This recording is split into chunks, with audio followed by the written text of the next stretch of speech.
Hello student, welcome back to my YouTube channel. तो चलिए देखिए, टेंस की क्लास में हमने आपको प्रेजेंट इंडेफिनिट टेंस का 3 से 4 वीडियो दिया था, अर्थात 3 से 4 क्लास में हमने प्रेजेंट इंडेफिनिट टेंस का क्या किया है, कंप्लीट पूरा टेंस में जैसे में कैसे वाक्य को बनाना है, अफर्मेटिव सेंटेंस क्या होता है, निगेटिव का अलग क्लास था और इंट्रोगेटिव का अलग क्लास था।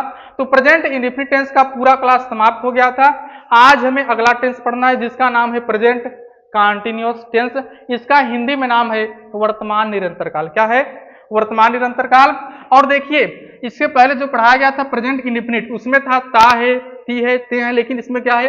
रहा है, रही है, रहे हैं, रहा हूं। अर्थात यदि आपसे पूछा जाए कि प्रेजेंट कॉन्टिन्यूअस टेंस का पहचान, आपसे पूछा जाएगा प्रेजेंट कॉन्टिन्यूअस टेंस का पहचान, आपको बताएंगे कि ऐसे वाक्यों के क्रिया के अंत में रहा है, रही है, रहे हैं और रहा हूं इत्यादि शब्द लगा रहता है।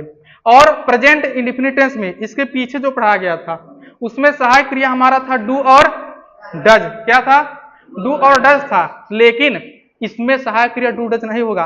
हर टेंस का अलग अलग सहायक क्रिया होगा। याद रखिए, हर टेंस का अलग नियम होगा और हर टेंस का अलग क्या होगा? सहायक क्रिया।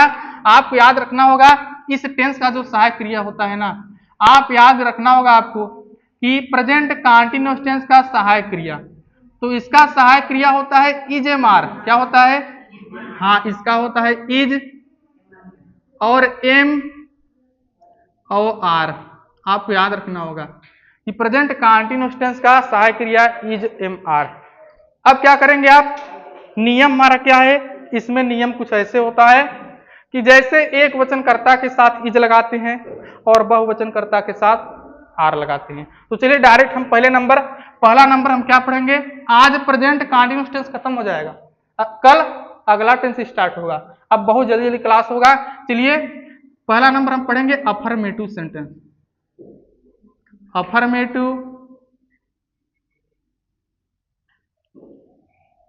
Affirmative sentence. बताइए, अफर्मेटिव सेंटेंस का हिंदी होता है सकारात्मक वाक्य। हिंदी क्या होता है? हाँ, इसकी हिंदी होता है सकारात्मक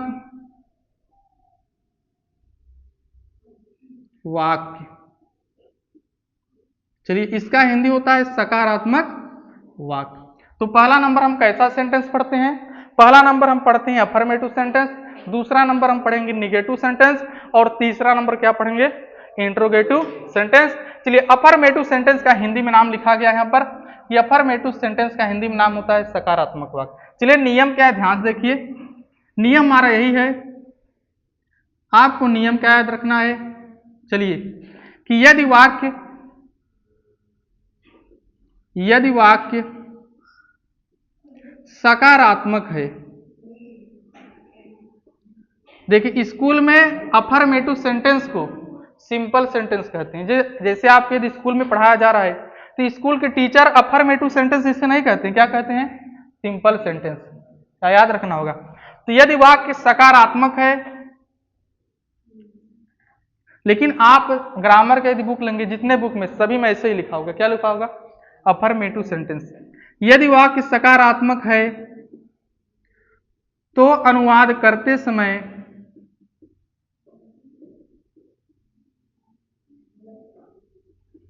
अनुवाद करते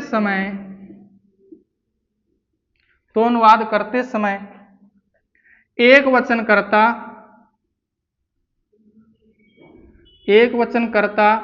चलिए एक वचनकर्ता क्या होता है?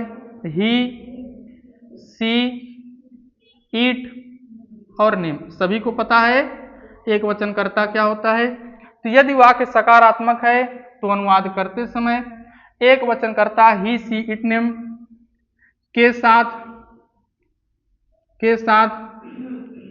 सहायक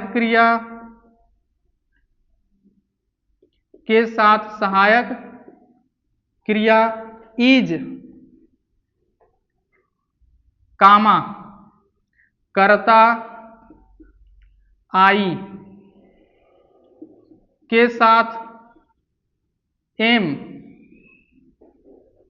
और बहुवचनकर्ता चलिए बहुवचनकर्ता क्या होता है?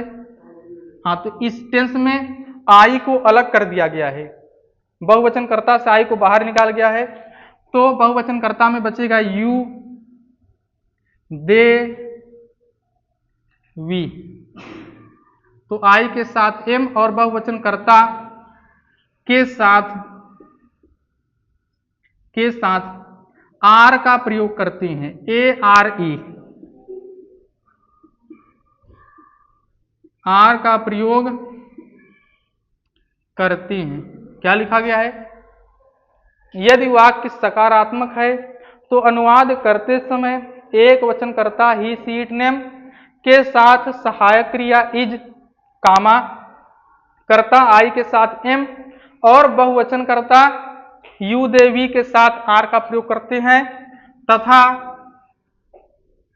नियम आप कभी याद मत कीजिए, बस नियम लिखा जाता है जिससे आप एक फेयर बना सके कॉपी में, और आगे चलकर 2 महीने 3 महीने या 1 साल के बाद जब आप टेंस भूल जाएंगे तो कॉपी जब खोलेंगे तो इसमें पहचान लिखा होगा और यहाँ पर सहायक क्रिया लिखा होगा, आपकी कॉपी में नियम लिखा होगा, तो वही नियम पढ़ेंगे तो फिर से क्या हो जाएगा, याद हो जाएगा नियम। तो नियम इसीलिए लिखा जाता है जिससे आप एक फेयर बना सके, एक कॉपी बना सके। तो चलिए, तथा क्रिया में ING जोड़ देते हैं, तथा क्रिया में ING जोड़ देते हैं। तो हमारा यही नियम है। देखिए, यदि एक वचनकर्ता होगा, एक वचनकर्ता क्या है? He, she, it or name. He, she, it, name को क्या रखा गया है नाम? एक वचनकर्ता। एक वचनकर्ता के साथ सहायक क्रिया क्या लगाएंगे? इज। और बहुवचनकर्ता होता था आई, यू, दे, वी। तो इस टेंस में आई को बहुवचनकर्ता से बाहर निकाल गया है और आई का अलग, अर्थात आई को अलग कर दिया गया है, आई के साथ एम लगता है और बहुवचनकर्ता इस टेंस में है यू, दे, वी। अर्थात इस टेंस में पूछा जाए कि आई एक वचन करता है कि बहुवचन, आप बताएंगे आई न तो एक वचन करता है न तो बहुवचन करता इस टेंस में, क्योंकि आई के साथ एम, बहुवचनकर्ता के साथ आर, एक वचनकर्ता के साथ इज। याद रखिए, ही, सी, इट, नेम के साथ इज लगाएंगे, आई के साथ एम लगाएंगे, यू, दे, वी के साथ आर लगाएंगे। इतना आपको याद रखना होगा। अब चलिए इसका उदाहरण देखिए, कैसे प्रश्न को हल करना होगा और ING भी जोड़ना होगा। क्रिया में क्या जोड़ना होगा? ING। देखिए इसका स्ट्रक्चर क्या होगा? स्ट्रक्चर का मतलब सबसे पहले हम लिखेंगे कर्ता, कर्ता को इंग्लिश में कहते हैं सब्जेक्ट। उसके बाद आप लिखेंगे, उसके बाद क्या लिखेंगे? इज या एम या आर। जो लाइन खींचा जाता है इसका मतलब या होता है। तो कर्ता लिखेंगे, कर्ता का मतलब ही, सी, इट, नेम लिखिए, या तो इज लिखिए, या तो एम लिखिए, या तो आर लिखिए। उसके बाद वर्ब लिखिए और वर्ब में क्या जोड़ दीजिए? ING। वर्ब में ING जोड़ने के बाद आप लिखेंगे अदर वर्ड या लिखिए ऑब्जेक्ट। ऑब्जेक्ट क्या होता है आगे चलकर आपको समझ आएगा। उसके बाद लिख दीजिए अदर वर्ड या लिखते हैं कुछ लोग ETC। मेन तो शुरुआत का होता है, यहां से तक मेन है। कैसे मेन है चलिए देखिए, जैसे देखिए उदाहरण, इसे याद नहीं करना है, बस आपको समझना है। जैसे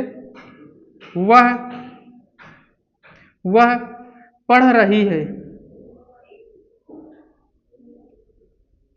देखिए इस टेंस में रही है आया है, जिस टेंस में रहा है रही है आ जाए वो प्रेजेंट कंटीन्यूअस टेंस होता है।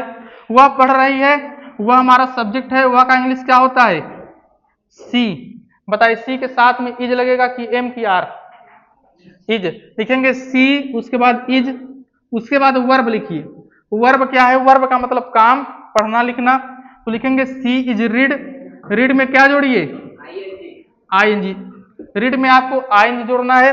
सी इज रीडिंग, वह पढ़ रही है। सी इज रीडिंग, वह पढ़ रही है। ऐसे ही आप बनाएंगे। अगला नंबर देखिए, अगला नंबर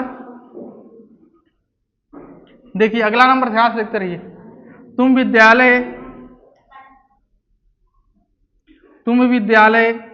जा रहे हो। तुम विद्यालय जा रहे हो, बताइए तुम का इंग्लिश क्या होगा? बताइए यू के साथ में इज लगेगा कि एम की आर? यू के साथ में आर लगेगा। You are.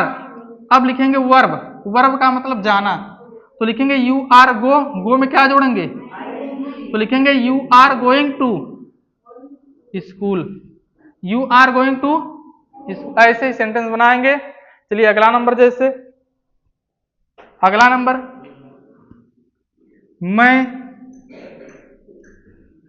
मैं बाजार जा रहा हूं,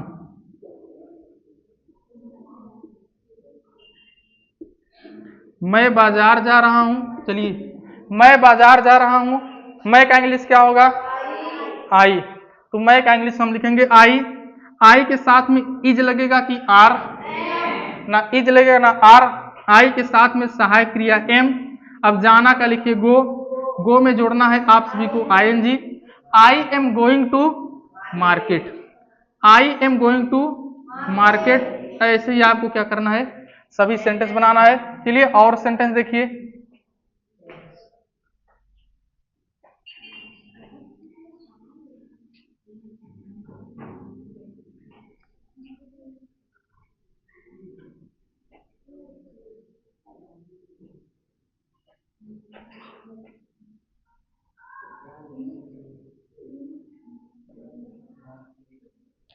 चलिए और उदाहरण देखिए, जैसे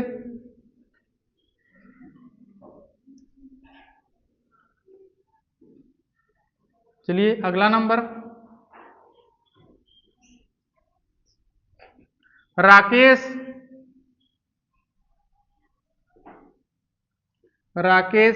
स्नान कर रहा है,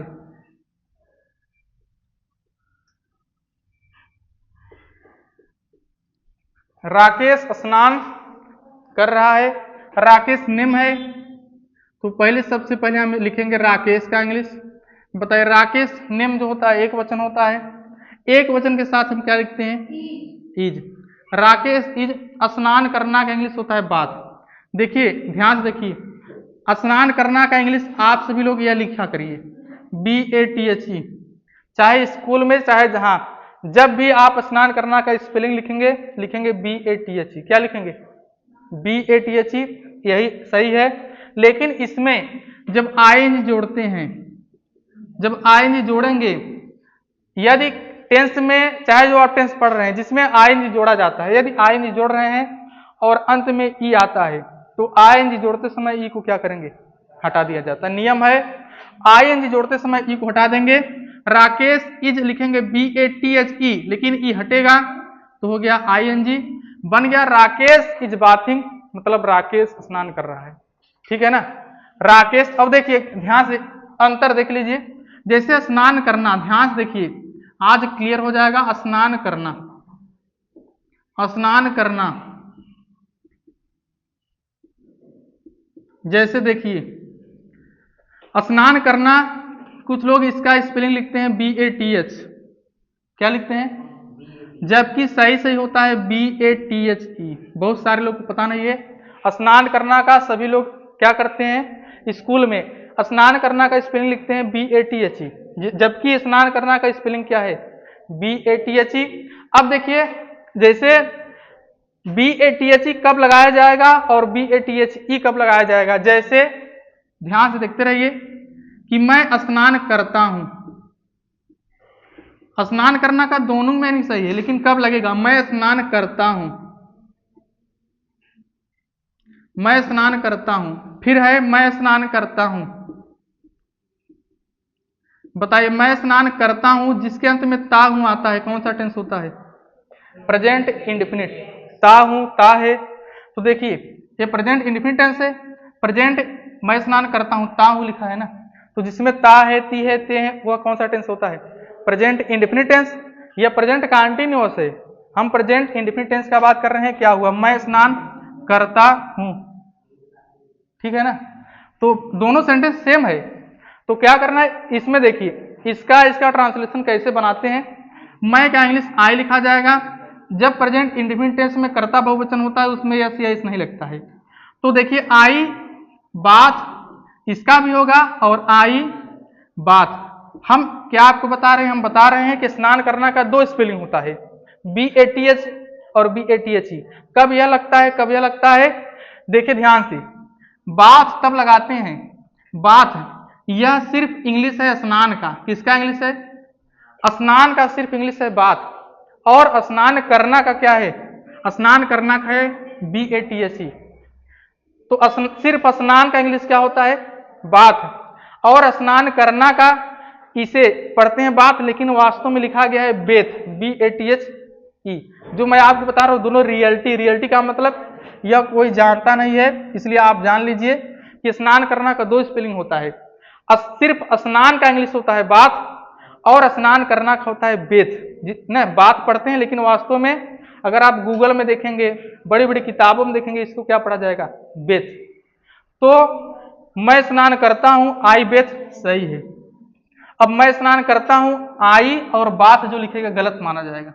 अब जिसको गांव में जो पढ़ता है उसको पता नहीं होगा, सही कर देगा, लेकिन सिर्फ स्नान का इंग्लिश है बाथ। अब जो करता है इसका इंग्लिश लिखा जाता है ऐसे, टेक अ बाथ। ध्यान से देखिए, जब आप लिखेंगे बाथ तो उसके साथ में क्या लगाना होगा?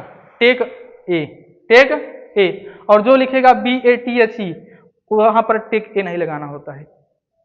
यह क्या है? स्नान करना का स्पेलिंग का रियलिटी है। रियलिटी का मतलब सही से यह है, मैं स्नान करता हूं, यही आप बनाया करिए कि माई मतलब आई और बेथ, बेथ मतलब BATHE। यदि आप लिख रहे हैं BATHE तो इसके पहले क्या लगा दीजिए? Take a. क्या लगाएंगे? टेक। यदि आप स्पेलिंग यह लिख रहे हैं तो वहां पर लगाया करिए टेक ए। यदि आप स्पेलिंग यह लिख रहे हैं तो वहां पर सामने कुछ मत लगाइए, सही हो जाएगा। अब जाकर यह भी सही है, यह भी सही। अर्थात यदि ई, जिसमें ई वाला होता है, इसमें इससे पीछे लिखा है ना, तो सही माना जाता है। जिसके पीछे ई नहीं होता है वहां पर अलग से क्या लिखना होगा? Take a. यह है स्नान करना का क्या है? रियलिटी। रियलिटी का मतलब वास्तव में यह सभी को पता नहीं होता है, ठीक है ना। यह जिसको लिखना हो ऐसे लिख लीजिए पहले।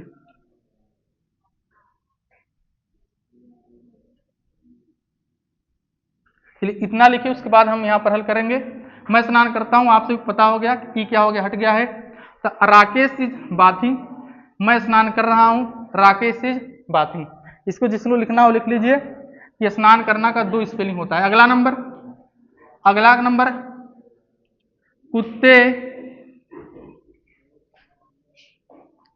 कुत्ते गली में भौंक रहे हैं।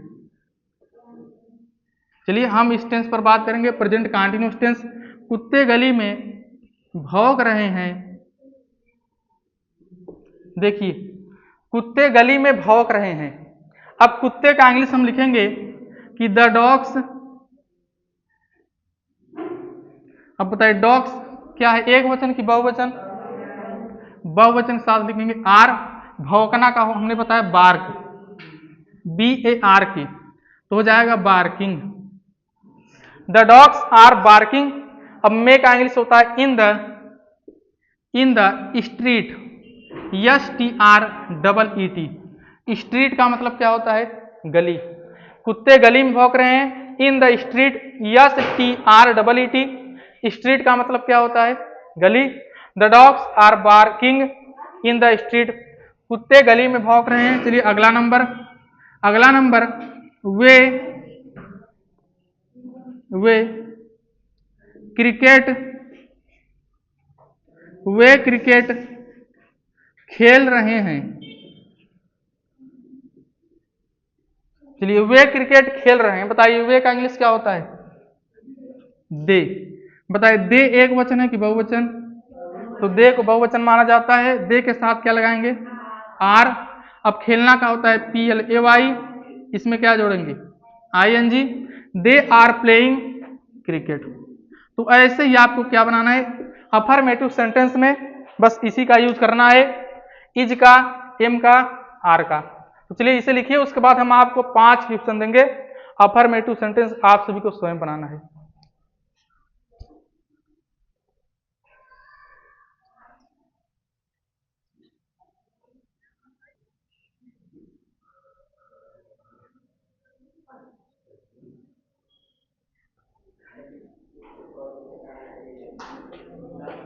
चलिए पहला नंबर देखिए, रमेश सो रहा है। रमेश सो रहा है, बताइए रमेश क्या है? रमेश नेम है। तो सबसे पहले हम रमेश का इंग्लिश लिखेंगे रमेश और निम्न एक वचन होता है, साथ में लिखेंगे इज, सोना का लिखेंगे sleep, yes double E P जोड़ेंगे I N G, Ramesh is sleeping, Ramesh सो रहा है, लड़के कक्षा में पढ़ रहे हैं, लड़के बहुवचन है, लिखा जाएगा द बॉयज, द बॉयज बहुवचन तो लिखेंगे आर, कक्षा में पढ़ रहे हैं, पढ़ना का इंग्लिश होता है read, the boys are reading, बताए कक्षा में का इंग्लिश क्या होगा, in the class, in the class, the boys are reading in the class, किसान खेत जोत रहे हैं, यहां पर भी बिंदु लगा है, इसका मतलब फार्मर्स, तो लिखेंगे the farmers, the farmers, the farmers बहुवचन हो गया, आर, जोतना का इंग्लिश होता है प्लाऊ, लेकिन जब आईएनजी जोड़ देते हैं इसे पढ़ते हैं प्लाउजिंग, इसे प्लाऊ पढ़ेंगे, आईएनजी जोड़ने पर इसे पढ़ेंगे प्लाउजिंग, PLOUGHING प्लाउजिंग।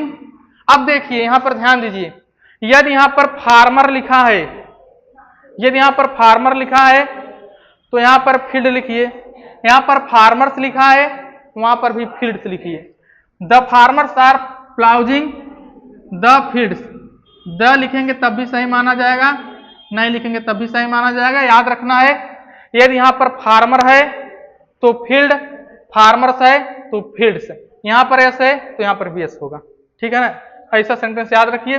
वह खाना खा रहा है, वह का इंग्लिश लिखेंगे ही के साथ में इज और लिखेंगे eating, he is eating food, he is eating food, वह खाना खा रहा है, चिड़िया आकाश में उड़ रही हैं, यहां पर बिंदु है, लिखेंगे द बर्ड्स, क्या लिखेंगे, लिखेंगे द बर्ड्स, यदि यहां पर बिंदु नहीं होता तो द बर्ड लिखा जाता, बिंदु से पता चल गया कि जितने चिड़िया हैं सभी की बात हो रहा है, the birds are flying, FLY जोड़ दीजिए ING, the birds flying in the sky, in the sky का मतलब आकाश में, तो पांचों का क्या हो गया, ट्रांसलेशन हो गया है। अब आप लोग पांचों का क्या करेंगे, पांचों देख लीजिए अपनी कॉपी में कि किसका अर्थात कितना सही है, देख लीजिए आपका पांचों में से क्या क्या गलत है, आपको याद रखना होगा, यदि फार्मर एक वचन तो फील्ड, फार्मर्स बहुवचन तो फील्ड्स, ठीक है ना।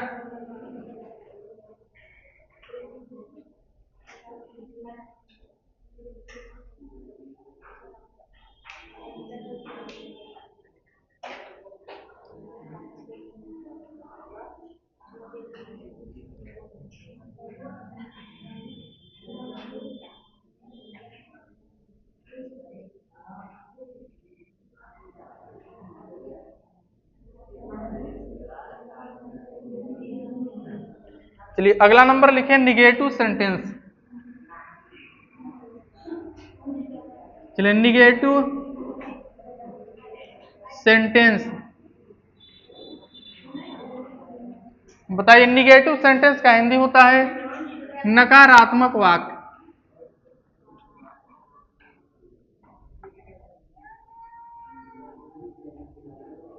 नकारात्मक वाक्य,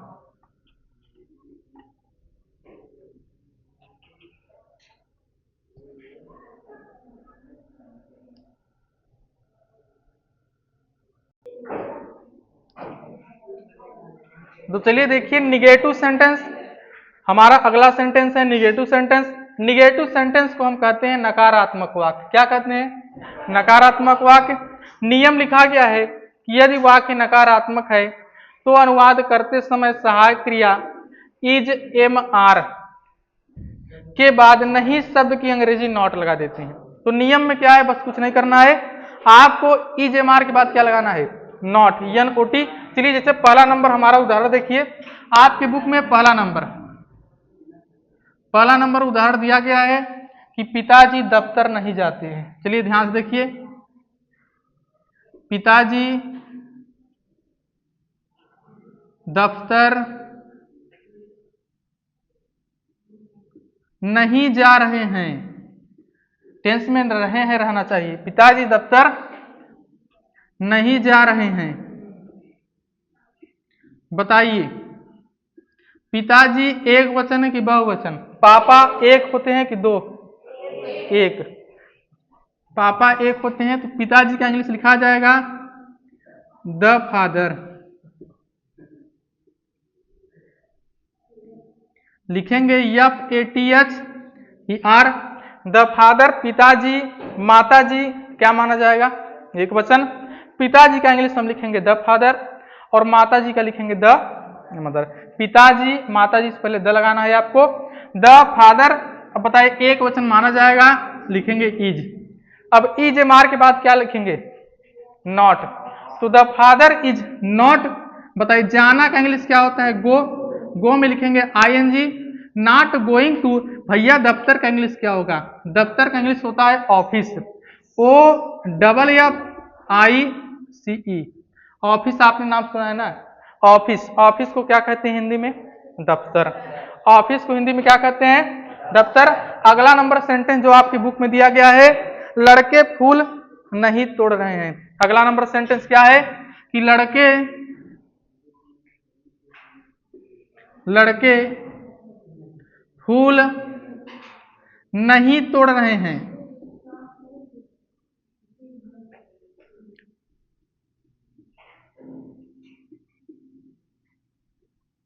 लड़के फूल नहीं तोड़ रहे हैं। बताइए लड़के बहुवचन हो गया और लड़के का हम इंग्लिश लिखेंगे द बॉयज। क्या लिखेंगे? लिखेंगे द बॉयज। बताइए द बॉयज के साथ में क्या लिखेंगे? सहायक क्रिया आर। आर के बाद नहीं का इंग्लिश लिखेंगे आप not. The boys are not. अब पता है फूल तोड़ना का होता है प्लकिंग, फ्लावर सभी को पता है। तो हो गया प्लकिंग, PLUCK, प्लक मतलब तोड़ना, ING जोड़ेंगे प्लकिंग फ्लावर। यहां पर यस लगा दीजिए। कैसे? यदि लड़का फूल नहीं तोड़ रहा है तो बॉय रहता तो फ्लावर, बॉयज है फ्लावर्स। जब बहुत सारे लड़के हैं तो बहुत सारे क्या तोड़ेंगे? फूल भी तोड़ेंगे ना। क्या 10 बच्चे मिलकर एक फूल को तोड़ेंगे? कि 10 लोग मिलकर 20 लोग मिलकर एक फूल को तोड़ेंगे? क्या एक फूल नहीं टूट पाएगा? क्या टूट जाएगा ना। तो जैसे फार्मर, यदि फार्मर रहेगा तो फील्ड, फार्मर्स रहेगा फील्ड्स। बॉय है तो फ्लावर, बॉयज है तो फ्लावर। चलिए अगला सेंटेंस आपकी बुक में दिया गया है। अगला सेंटेंस है माताजी खाना नहीं बना रही हैं। चलिए भाई अगला सेंटेंस पीछे वाले ए लड़के, ए चुनी मास्टर, माताजी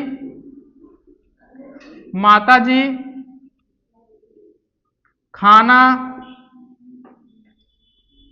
विशाल माताजी खाना नहीं बना रही हैं।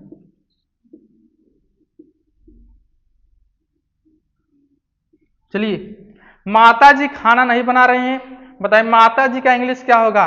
माताजी का क्या लिखेंगे? Sister, mother. सिस्टर मतलब बहन, तो माताजी का होता है द मदर। लिखेंगे द मदर। माताजी पिताजी को एक वचन माना जाता है इज। बताइए इज मार के बाद नहीं शब्द का अंग्रेजी लिखिए नॉट। और खाना बनाना या खाना पकाना दोनों का लिखेंगे कुकिंग फूड। चाहे बनाना हो चाहे पकाना, बात एक है। तो लिखेंगे कुकिंग फूड, COO कुक माने बनाना या पकाना, कुकिंग फूड। निगेटिव सेंटेंस है, ऐसे ही आपको बनाना है the mother is not cooking food. माता जी खाना नहीं बना रही हैं। चलिए अगला सेंटेंस दिया गया है। अगला सेंटेंस है कि बढ़ई मेज नहीं बना रहा है। क्या है? बढ़ई मेज नहीं बना रहा है। अगला sentence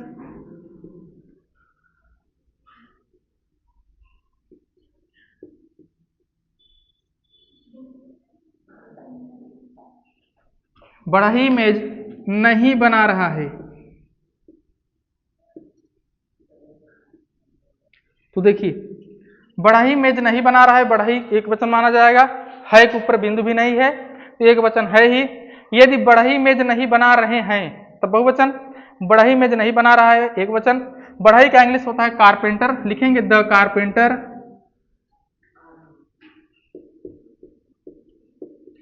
the carpenter CARPENTER। Carpenter का मतलब क्या होता है? बढ़ई। द कारपेंटर एक वचन है। इज नॉट और बनाना का होता है मेक। यहां पर मेक लिखेंगे क्योंकि मेज बना रहा है, खाना यदि बनाना मतलब खाना जब बन रहा हो तो वहां पर कुक लिखेंगे, लेकिन बढ़ई क्या बना रहा है? मेज। जब मेज, कुर्सी, जब ये सब बनाया जाए तो लिखेंगे मेक। तो हो गया MEKE। मेक का इंग्लिश होता है MEKE, लेकिन ING जोड़ते समय ये क्या हो जाएगा? हट जाएगा।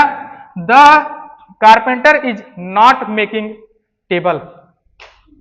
TABLE, टेबल का मतलब मेज। ऐसे ही बनाना है। अगला नंबर सेंटेंस है। अगला नंबर है क्या कि सोनार अंगूठी नहीं बना रहा है। चलिए अगला नंबर सेंटेंस यहां पर देखिए, सोनार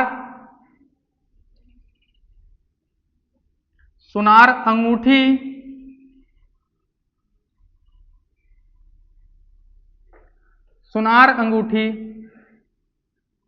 नहीं बना रहा है।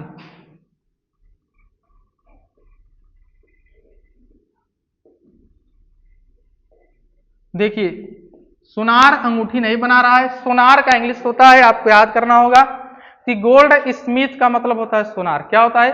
गोल्ड स्मिथ का मतलब सोनार। बिंदु भी नहीं है, एक वचन है, सभी को पता है।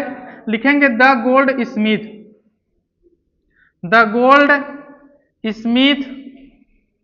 GOLDSMITH, गोल्ड स्मिथ का मतलब सोनार। द गोल्ड स्मिथ, यहां पर बिंदु भी तो नहीं है, एक वचन है, सबको पता है। The gold Smith is not. अब जैसे इसमें मेज बन रहा था, इसमें अंगूठी, तो बनना का इंग्लिश होता है मेक। MEKE, ING जोड़ते समय ई हटेगा। The gold Smith is not making ring. Ring का मतलब अंगूठी, लिखेंगे रिंग RING। रिंग का मतलब क्या होता है? अंगूठी। तो चलिए आज प्रेजेंट कंटीन्यूअस टेंस में हमें लगता है आज अफर्मेटिव हो गया, निगेटिव एक क्लास में और क्या हो जाएगा? इंट्रोगेटिव। ठीक है ना।